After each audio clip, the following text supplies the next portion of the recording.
Dunia sedang tidak baik-baik saja, begitu juga jiwa manusia semakin rapuh. Pernahkah kalian berpikir dan melihat sekitar kalian? Mungkinkah kita selama ini sudah mengejar hal-hal yang salah? Apakah hidup hanya sekedar lahir, sekolah, kerja, membayar tagihan, kemudian mati? Jika iya, bukankah terlihat seperti penjara? Penjara karma yang berulang. Jika ini sebuah lingkaran karma, apakah ada poin tertentu di mana kita bisa keluar dari matriks-matriks yang membentuk karma tersebut? Apakah kita memiliki free will? Matriks-matriks yang membentuk realita manusia merupakan sistem kepercayaan yang diprogram ke dalam diri manusia hingga menjadi sebuah kepercayaan sejak manusia masih berada di dalam kandungan. Apakah kalian masih berpikir bahwa kitab suci adalah buku yang berasal dari Tuhan atau merupakan firman Tuhan? Jika iya, siapa Tuhan? Banyak video-video dan tulisan yang menjelaskan bahwa kitab suci berasal dari dan disalin dari Sumerian tablet seperti Epic of Gilgamesh. Epic of Gilgamesh adalah salah satu buku tertua yang pernah ditulis di muka bumi sekitar 2600 ke 2800 BCE atau sebelum Masehi. Kisah di dalam kitab suci banyak diambil dari buku ini. Cerita-cerita ini berasal dari campuran-campuran cerita rakyat yang ada di peradaban manusia sebelumnya yang menjalani tradisi peradaban tersebut. Contohnya, Kain dan Habel atau Kabil dan Habil. Kemudian ada Banjir Nuh, kisah penciptaan, kisah keabadian yang ada di tiap tradisi berasal dari cerita-cerita rakyat yang secara linguistik dan berdasarkan arus perkembangan budaya pada saat itu, keasliannya diteliti oleh beberapa ahli bahwa cerita-cerita tersebut berasal dari suku-suku tertua di Asia Tenggara seperti Maluku, Melanesia, Papua. Tidak heran jika suku-suku tersebut ataupun keturunannya memiliki rasa kesatuan dengan kisah-kisah ini. Karena DNA kita menyimpan memori. Semesta pun menyimpan memori. Di samping itu, kitab suci juga berisi selipan-selipan atau titipan-titipan berupa aturan tata tertib dari pemerintah atau penguasa yang berlaku sebagai kontrol terhadap umat manusia. Contohnya adalah perpuluhan, kepatuhan membayar pajak, ajaran dosa, neraka, label-label moral yang sebenarnya bukanlah mengenai moral. Itu semua mengenai frekuensi, tingkat kesadaran. Kurangnya pengetahuan dan banyaknya dogma serta doktrin yang salah membuat manusia memberi label terhadap sesamanya. Kemudian beragama seperti menjalani sebuah ritual ataupun tradisi yang asing bagi DNA, bagi jiwa dan spiritual kita. Karena kita adalah makhluk spiritual yang sedang menjalani pengalaman sebagai manusia. Tuhan adalah sumber kesadaran yang tidak pernah dipisahkan dari manusia, dari diri kita. Tuhan bersemayam di diri kita. Masuknya ajaran-ajaran yang menjauhkan manusia dari hakikatnya, secara otomatis menjauhkan manusia dari Tuhan. Tentu saja ini menimbulkan masalah bagi perkembangan kepribadian dan kejiwaan manusia sendiri. Tapi sangat banyak wisdom yang bisa kita pelajari di dalam kitab suci. Kitab suci sangat banyak berisi tentang hal-hal spiritual yang sebenarnya kalau dipelajari itu bisa meningkatkan kecerdasan emosi dan spiritual kita. Namun itu kemudian dibungkus di dalam agama dan ditutupi oleh doktrin. Hal-hal spiritual membantu membangun manusia baik secara psikis maupun fisik. Ini semua bisa menjadi landasan kesehatan manusia, mengatur manusia dalam menjalankan kehidupan sehari-harinya, yang kemudian akan menaikkan secara otomatis kesadaran manusia. Bukan untuk membuat manusia mabuk ataupun buta. Inilah gunanya spiritual. Tapi fakta membuktikan bahwa manusia berada pada track yang salah. Manusia mabuk dan buta. Agama sudah terbukti gagal membimbing manusia secara spiritual. Agama sudah gagal membantu manusia untuk mengenali dirinya, mengenali siapa Tuhannya, dan prinsip-prinsip dasar yang membantu manusia dalam membentuk realitanya. Yang dibentuk agama berarti selama ini hanyalah ego. Dan yang kalian tuhankan adalah agama, bukan Tuhan itu sendiri. Manusia memang berevolusi, tapi bukan evolusi yang seperti diajarkan dari kita ke kita sebelumnya. 200.000 tahun yang lalu, sel otak kita di-upgrade. Disitulah peralihan dari Denovan ke manusia modern terjadi. Dan ini bukan peralihan secara natural yang membutuhkan waktu yang lama, tetapi secara singkat. Jadi jelas di sini ada intervensi pengupgradean sel otak manusia. Para peneliti tidak bisa menjelaskan fenomena ini yang terjadi, sehingga semua bukti diabaikan dan memaksa manusia untuk mencocokkan diri agar masuk ke dalam teori evolusi Darwin.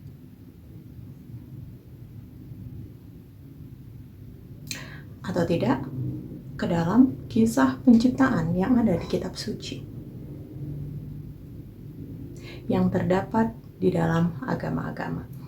Sama seperti agama, banyak penelitian-penelitian yang dilakukan hanya bersifat sebagai kontrol terhadap kebenaran itu sendiri. Sehingga ini membentuk fondasi yang wobbly, lemah, untuk dijadikan narasi kehidupan manusia. Pengupgradean ini terulang kembali di era ini, di mana banyak manusia mulai mengalami upgrade tingkat kesadaran. Sejarah berulang kembali. Peningkatan kesadaran ini tentunya menyebabkan pergeseran sistem, pergeseran bumi. Makanya kita banyak melihat chaos di mana-mana. Karena manusia mulai sadar. Manusia selama ini mengira mereka menciptakan produk. Tapi yang sebenarnya adalah produk yang sesungguhnya, yaitu diri manusia sendiri. Manusia adalah bahan mentah yang kemudian diproses di dalam sebuah pabrik pendidikan, pabrik agama.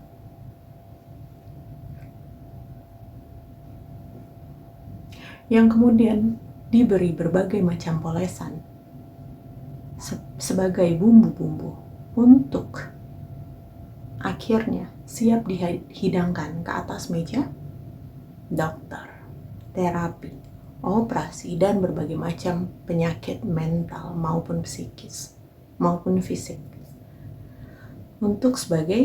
sebagai senjata yang memecah belah manusia satu sama lain. Manusia dibagi-bagi berdasarkan suku, agama, akademik, profesi, berbagai sistem hierarki untuk membentuk ego, sehingga manusia terpisah-pisah satu sama lain dan semakin lemah. Kelahiran seorang bayi seperti lahirnya sebuah perusahaan baru, di mana pengeluaran dan pajak mulai berjalan. Tiap bayi yang baru lahir diberi nama. Itulah nama perusahaan. Perusahaan yang kita miliki, biayai, tapi tidak pernah kita miliki sahamnya. Biaya-biaya yang tidak berhenti kita keluarkan, bahkan sampai kita mati. Namun semua biaya-biaya tersebut tidak memberikan kontribusi terhadap jiwa dan kesehatan kita. Bahkan banyak yang tidak merasakan lagi adanya jiwa dan tidak terkonek dengan jiwanya. Mereka tidak lagi terhubung dengan emosinya. Banyak yang jatuh ke dalam ilusi dunia yang membentuk diri mereka menjadi pribadi-pribadi yang mati rasa, narsis. Kita memproduksi banyak narsis sekarang, dan mereka tidak mencoba mengalami dari sisi yang lain, jadi dibutakan. Manusia seperti diperas dari berbagai sisi. Di agama dibilang penuh dosa. Di tempat kerja disuruh kerja seperti sapi perah, tapi nggak kaya-kaya. Rantai makanan tidak didesain untuk membuat segalanya lebih efisien. Makanan tidak didesain untuk menyehatkan manusia. Obat-obatan sama sekali bukan tentang kesehatan itu sendiri, tapi selalu ada efek samping, menimbulkan penyakit yang lain. Manusia adalah sebagai kelinci percobaannya. Manusia disuruh membayar pajak dengan patuh. Sekolah didirikan untuk menciptakan pengetahuan sebagai sebuah kontrol terhadap kebenaran. Menciptakan ilusi pengetahuan bukan sebagai sarana untuk menemukan sebuah kebenaran dan diri sejati manusia. Jika pendidikan benar-benar untuk mencerdaskan manusia, maka manusia secara global tidak akan bergantung kepada lapangan pekerjaan. Maka manusia tidak kebingungan dan stres.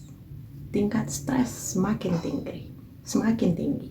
Ini membuktikan jiwa manusia semakin rapuh, yang merupakan gerbang segala penyakit. Tadinya manusia terlena, dibuai oleh kenyamanan.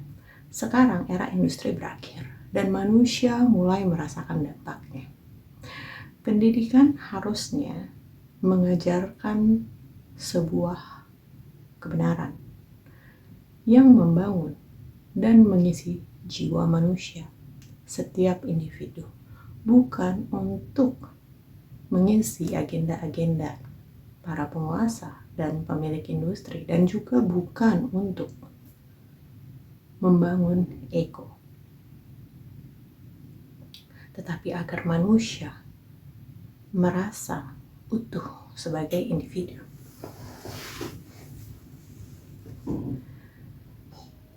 Buah yang baik, kita sering mendengar ini, dihasilkan dari pohon yang baik. Pohon adalah simbol dari pengetahuan. Buah-buahnya adalah kita, manusia. Leluhur-leluhur kita jauh lebih advance dari kita. Mereka sudah mempelajari dan mempraktekkan. Ilmu-ilmu yang kita kenal sebagai pohon pengetahuan, pohon kehidupan di dalam kehidupan sehari-hari mereka.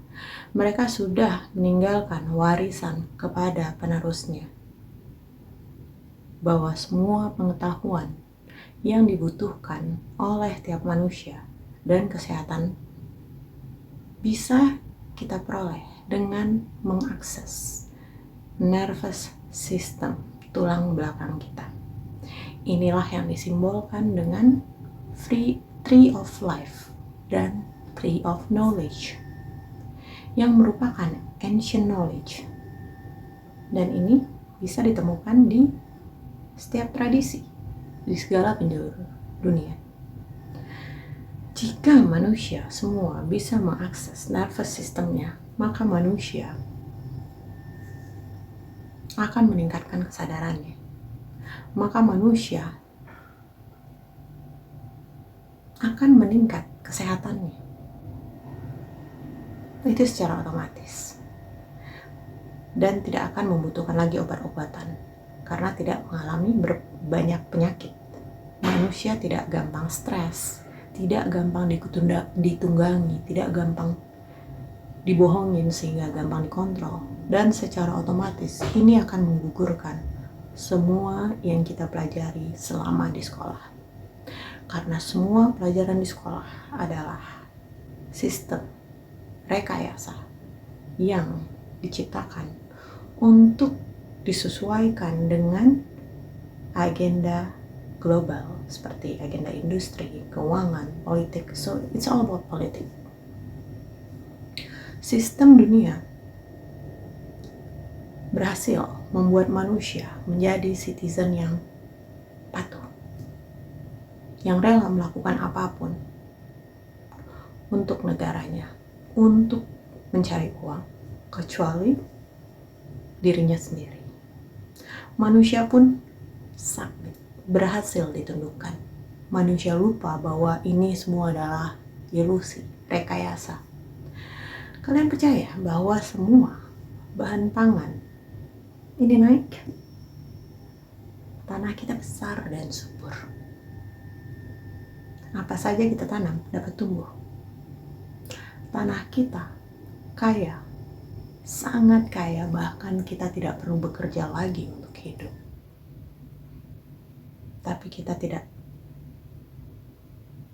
Tapi tentu saja yang rugi negara jika uang yang kita cari.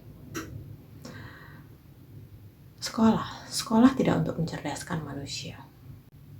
Sekolah yang ada sekarang tidak mencerdaskan kita sama sekali, tapi untuk menyelesaikan ilusi masalah yang memang diciptakan secara terstruktur. Semua ilmu sudah ada di dalam semesta. Ilmu yang diajarkan sekolah hanyalah rekayasa dunia, kecuali kita membangun sistem sekolah baru yang mungkin mulai berfokus juga pada kemampuan otak kanan kita dan menggali akses kesadaran di dalam nervous system kita. Manusia tidak diciptakan untuk bisa digantikan.